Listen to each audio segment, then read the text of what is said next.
Support for this episode comes from Dexcom.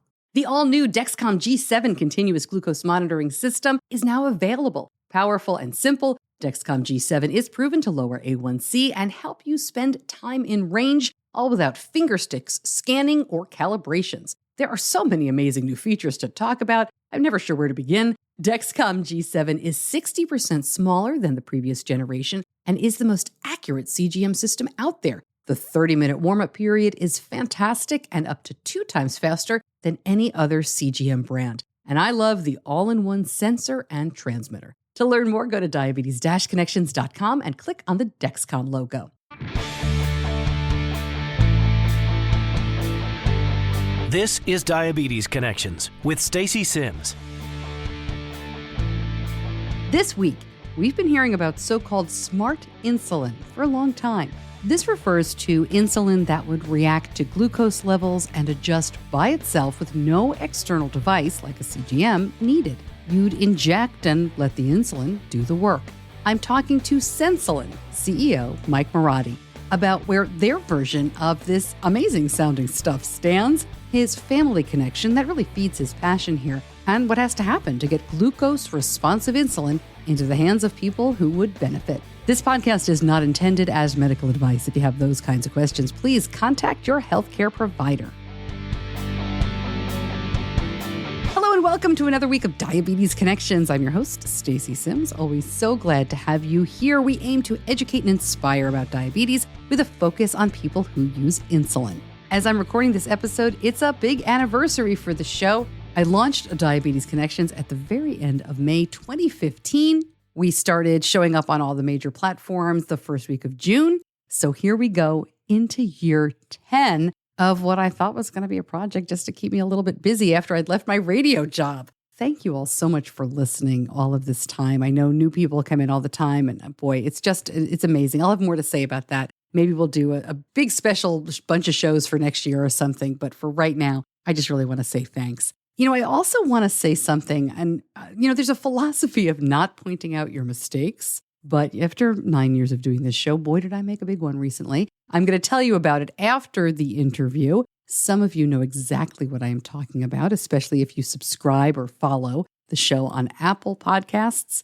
Yeah, all right, we'll talk about it after the interview. I do want to also mention that Mom's Night Out is open for Philadelphia and Denver. Those are our 2 fall conferences, and I'm really itching to talk about 2025, but we got to get these going first. So head over to diabetes-connections.com, click on the events tab, and all the information is there. Okay, the idea of smart insulin has been around for a long time, and I believe smart insulin may actually be a trademark term. It may be a product name. I use it as a shortcut here because I do think it's a really easy way to get the idea of glucose-responsive insulin across. Merck and Lilly both acquired separate smart insulin projects and products, I think, about 10 years ago, actually. So if you've heard anything about either one of these, let me know, because I haven't seen anything new about these projects in a long time. But Sensulin, the folks I'm talking to today, are moving forward. And here's what they say on their website.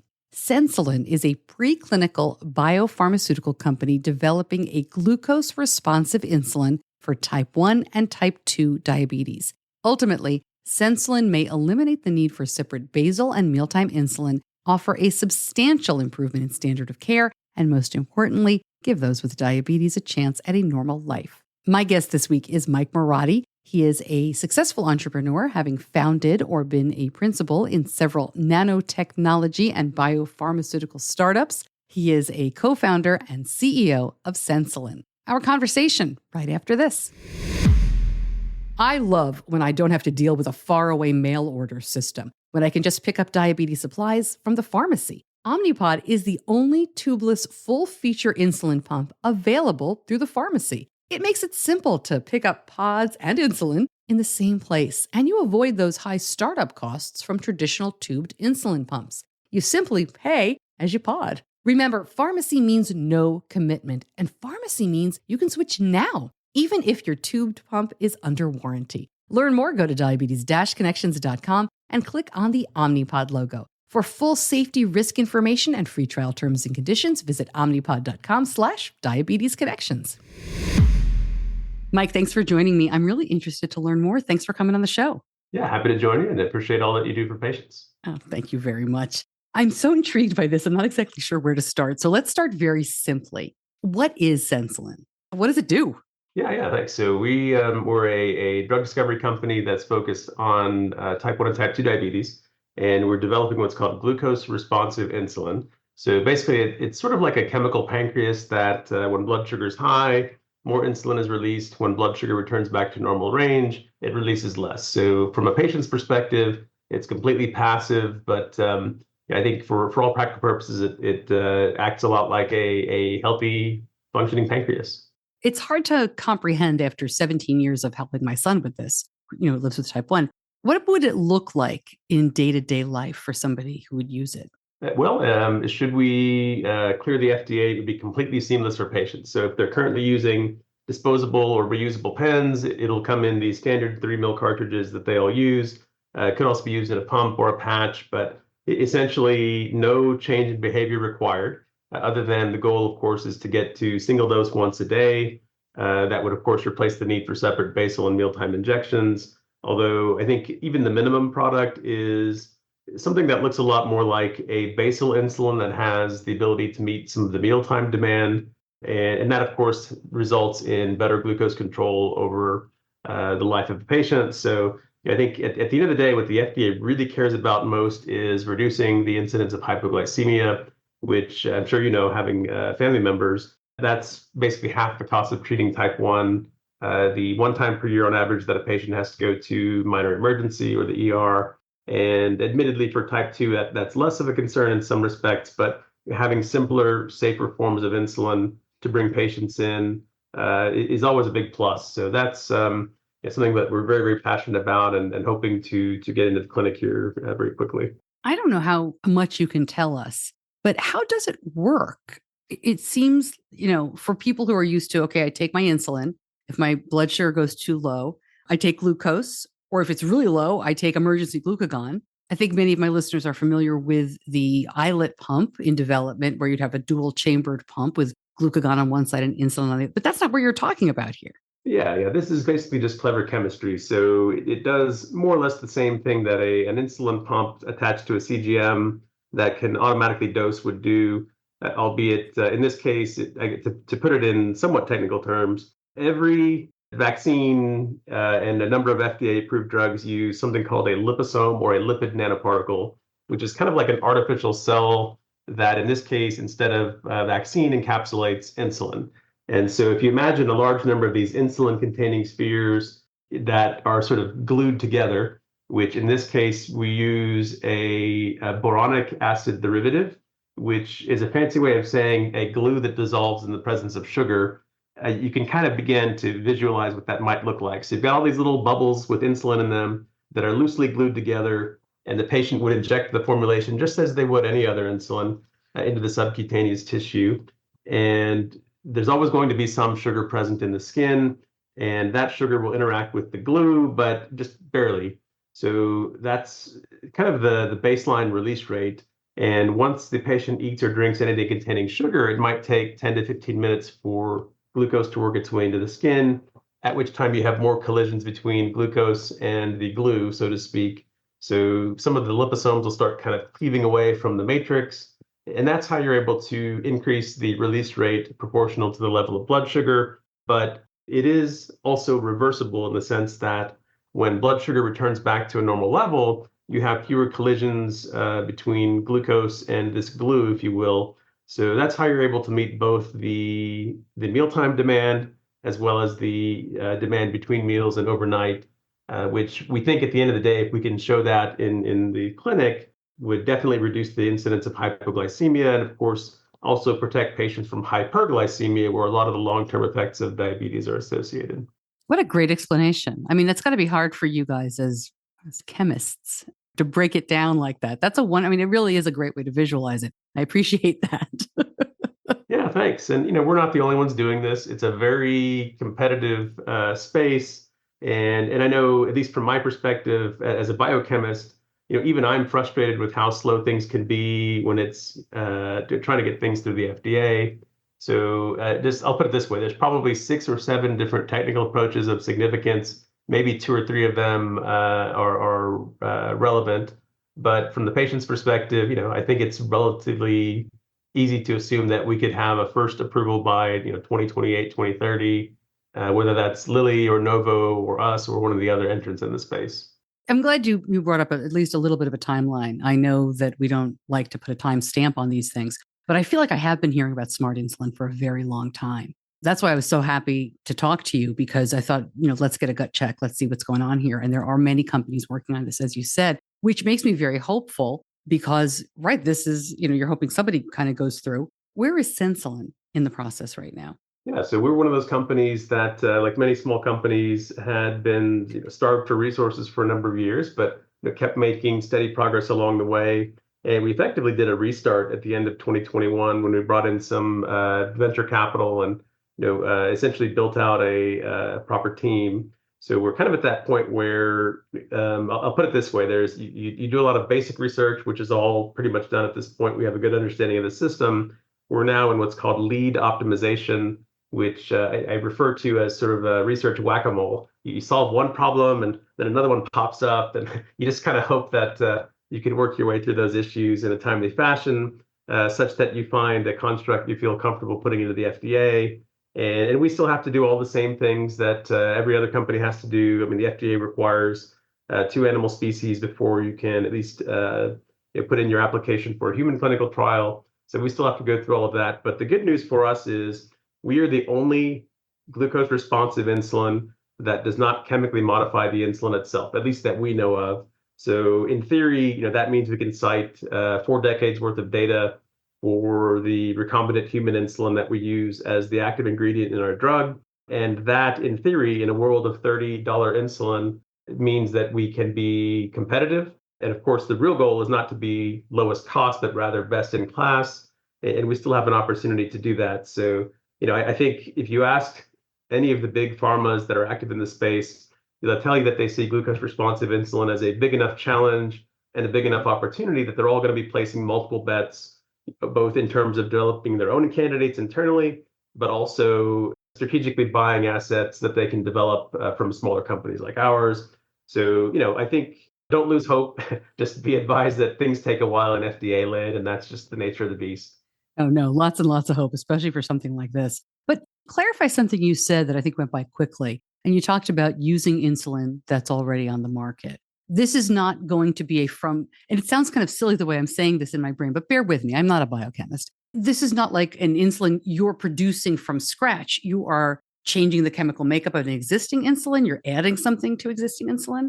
Great question. So the active pharmaceutical ingredient, or API in drug speak, the same Genentech 45-year-old drug that was developed in the late 70s. Many people would say that was the very first biotech drug.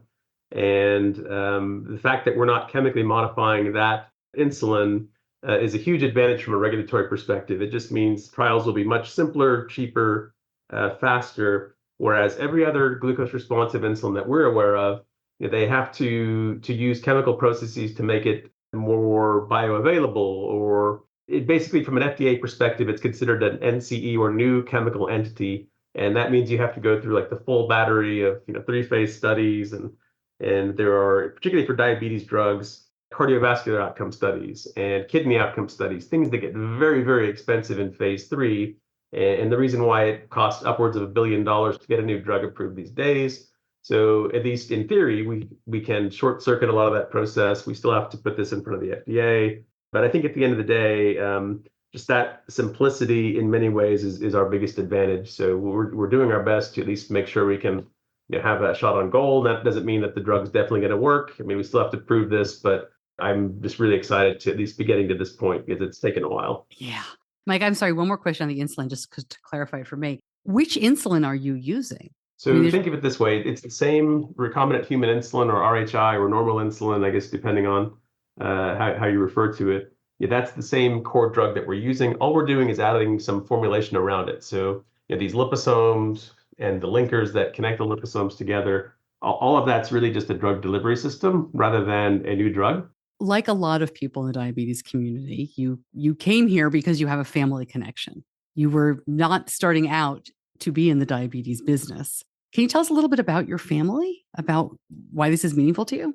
Yeah. So I am half Iranian and half Hispanic, or I guess Tejano, as they say. And so my father and my mother are both insulin-dependent type 2 diabetic, although she's been living with diabetes since her early 30s. My dad was diagnosed in his late 50s. And the Iranian side, all of my dad's siblings are also type 2. My mother's side, it's a majority of the siblings.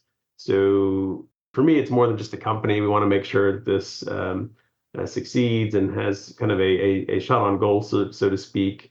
And my oldest brother was also diagnosed at the age of 43. I'm now 46. And I guess you can't see it since this is an audio podcast, but I have a treadmill desk at my home and at my office that I'm usually walking and working, and is trying to avoid my genetic curse, as it were. But it is a powerful motivator because a lot of these biotechs can be very fickle entities, and just we're doing our best to keep it alive and to thrive, and hopefully make sure that patients can benefit from this technology.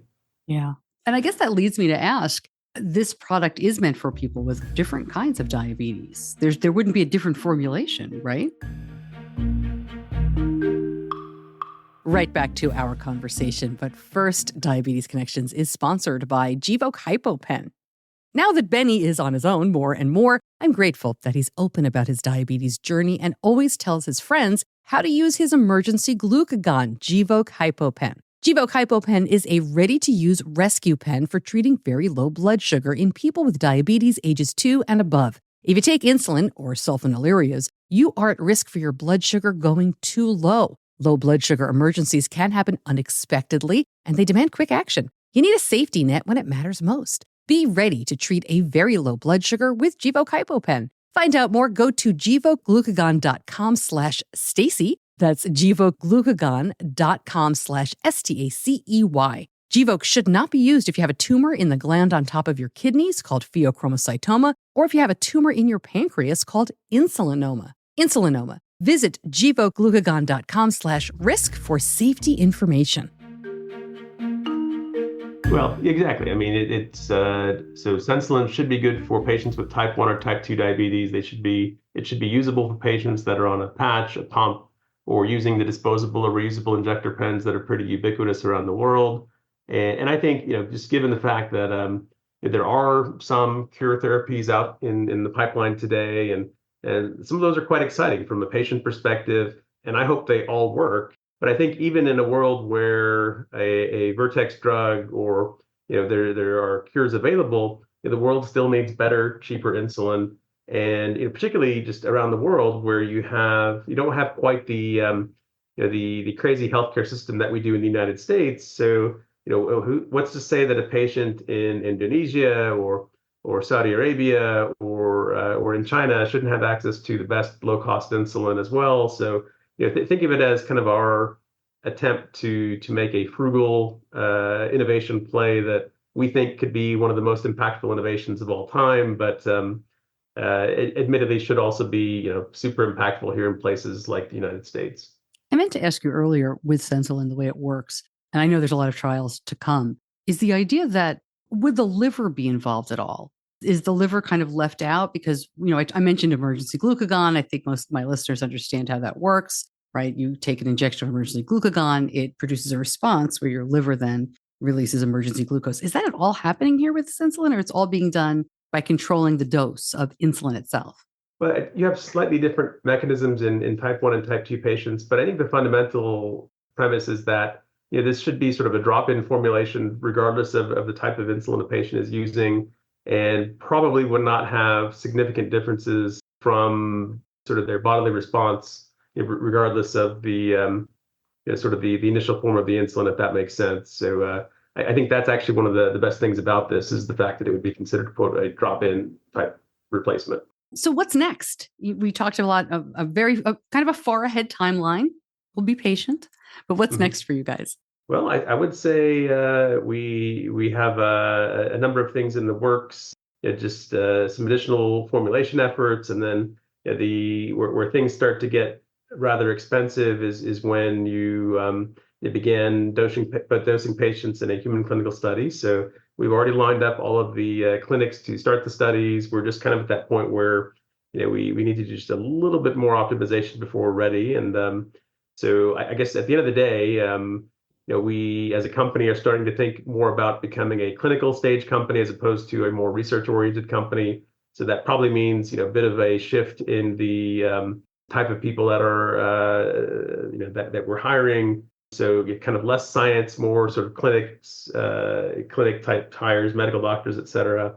And I think just trying to do our best to hit our milestones, and then maybe 2 to 3 years out, we can start thinking about, well, what is the best form of this? Is it a partnership? Is it something that we remain independent and take public? All of the questions that we have to ask ourselves, as business people, and which is also pretty exciting, but still a lot of work to be done between here and there. I think I missed a step. And I apologize, I had assumed you were talking about the animal studies. I assumed that hadn't been done. Have those animal studies been done? Yeah, we've done several rounds of animal studies, but I guess the point is, once you finalize the formulation, you have to basically redo everything and show that it's safe in large animal species and, of course, rodents.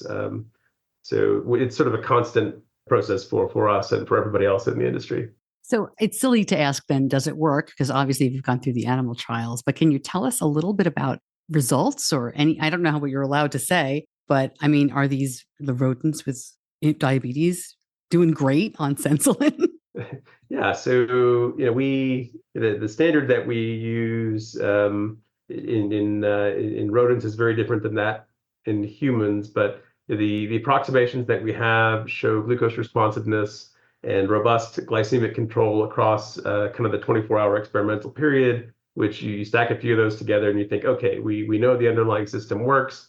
Now it's a challenge of kind of optimizing this for the right release profile and the right safety profile sufficient to justify putting it into humans. So the short answer is yes, we have the at least the proof of principle out of the way, but just a lot of considerations above and beyond that before one can do something in humans.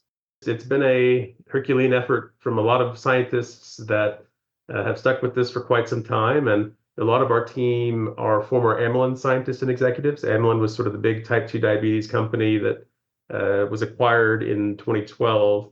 And what a lot of people forget about this new wave of diabetes drugs, the GLP-1s, is that, Wegovy, Ozempic, Mounjaro, these were all derived from Gila monster venom. So the initial company to commercialize that was Amylin, and they had these drugs 20 years before everybody else. And through, I guess, a quirk of fate, ended up selling maybe 10 years too early. But those drugs have been phenomenally successful in the market and great for patients. So I'm not claiming that they're, not also without risk, because there's really no drug that's without risk, but they've been a great net positive and probably the only new mechanism of action in the last 20, 30 years. So, we see the fact that there are something like 570 million patients with diabetes worldwide as probably one of the single greatest unmet medical needs for innovation, and doing our best to be a part of that, and happy to support others who are also trying to do the same thing. Well, Mike, when the clinical trials are ready to recruit, please let us know. I can already hear my listeners wanting to sign up and learn more. So let us know if we can help when you're ready. I know you're not ready now, but I really appreciate it. This is really exciting. I hope you come back and talk to us more in the future as we get closer. But thanks for your time. Likewise, happy to do it.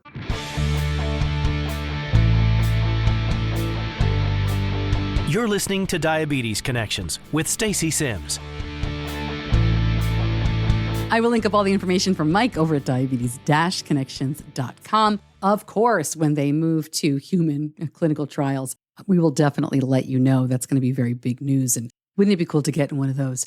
When I talk to folks like this, I still do get excited. I mean, my son was diagnosed more than 17 years ago. And I remember they were telling us about the artificial pancreas. And even though it was a long wait for, what is now called automated insulin delivery systems, he's using that since 2020, and it has been life-changing. It's been fantastic. I can't tell you how much better I felt about sending him off to college with that system. And so, yes, we are waiting a long time for glucose-responsive insulin, for smart insulin. But man, it just sounds like one of these projects that will happen, and I cannot wait to find out more, in the years to come. Okay, so those are my rose-colored glasses. I'm going to take that off and put on my embarrassment hat. Is there such a thing? But I did promise you an embarrassing story, so here we go. A couple of weeks ago, and podcasting, it's just so hard to turn around and react quickly to things. So this happened back in the middle of May. I released an In the News episode that was not edited at all. Now, most of you are familiar with how podcasting works, right? I talk into this microphone, I interview people.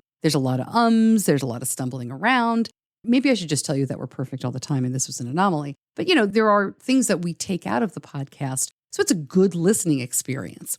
I'm never going to change what a guest says. I'm never going to take something out that changes how they come across. We don't do anything like that. You know exactly what I'm talking about. It's me stumbling around or, making a mistake and then doing it again. And I've been in broadcasting since I was 19 years old. So I am very comfortable in front of a microphone. I'm very comfortable making mistakes in front of a microphone because I know they will be edited out. I do multiple takes, especially when something is written out, like a commercial or a newscast. And my editor, you always hear me talk about John Buchanan at the end of every episode, my editor cleans it up and makes me sound smooth and professional and wonderful. Except when I load the wrong file. And that's what happened with our last In the News episode. John provided a very well-edited version. I somehow made the mistake of loading up the raw version, the version that was not edited, the version with me saying things over and over again, getting pronunciations wrong. I don't think I cursed anywhere. A lot of times when I mess up, I'm just like, ugh. I've learned over the years not to say anything ridiculous in front of a microphone. And that served me pretty well. But yeah, definitely not John's fault. You may not know this, but I do everything but edit this show. I book the guests, I write the episodes, of course I conduct the interviews, but I also create all the graphics and I do all the technical stuff. I load this to our podcasting host. If you're not familiar, I use a company called Liberated Syndication. There are lots of companies like this now where you load the audio file and they distribute your RSS feed to Apple Podcasts, to Spotify, to every single podcast app you can imagine. And it's much more streamlined and easy than it was when I started. They even send it to YouTube. It's really great, but you have to give them the right file, which I did not. So it was really interesting to fix this. And if you've listened this far, you'll be interested in this. So as soon as I found out about this, and a bunch of you reached out, which was great, but I wasn't anywhere near my computer that morning. I couldn't fix it on my phone. So a couple of hours went by, and then I reloaded the correct file. It immediately corrected in just a couple of minutes Spotify and Overcast and iHeart. I'm trying to think of where else the podcast goes, but it went everywhere very quickly with the new file. And I could easily tell because they were very different lengths. As you can imagine, the unedited version was several minutes longer. But Apple Podcasts took, I want to say, 4 to 5 hours to update, which was really bothersome to me because I just knew more people, most people listen there. So it was driving me crazy. Then I found out, because I continue to get emails from folks saying, did you mean to do this? This sounded weird. Are you okay? If you were one of the people, and there's a lot of you who do subscribe to the show and get the show immediately downloaded to your phone via Apple Podcasts, you got the wrong version. And nothing I did could change what was already downloaded. So I don't want you to go listen to it now. But if you're one of the close to 1,000 people that follow this show on Apple Podcasts,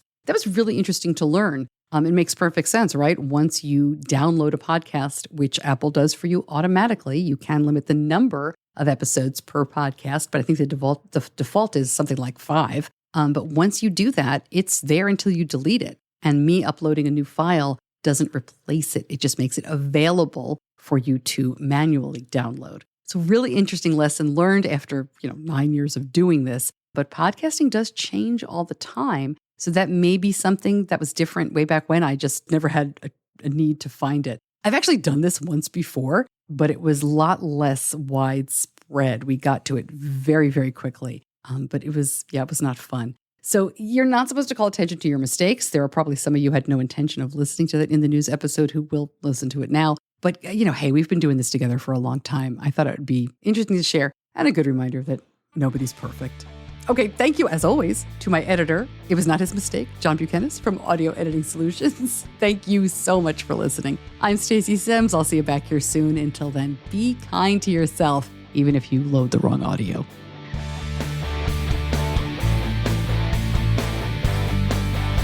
Diabetes Connections is a production of Stacey Sims Media.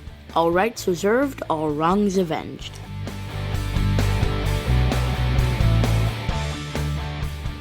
Take control of your diabetes with a broad range of diabetes management supplies from EdgePark. The latest diabetes supplies and continuous glucose monitors from top brands simplify blood sugar management. EdgePark accepts most insurance plans, and Medicare and Medicare Advantage cover certain devices. Plus, EdgePark takes care of the insurance paperwork to make ordering as seamless as possible. Go to diabetes-connections.com and click on the EdgePark logo to learn more about EdgePark's diabetes supplies and CGM devices.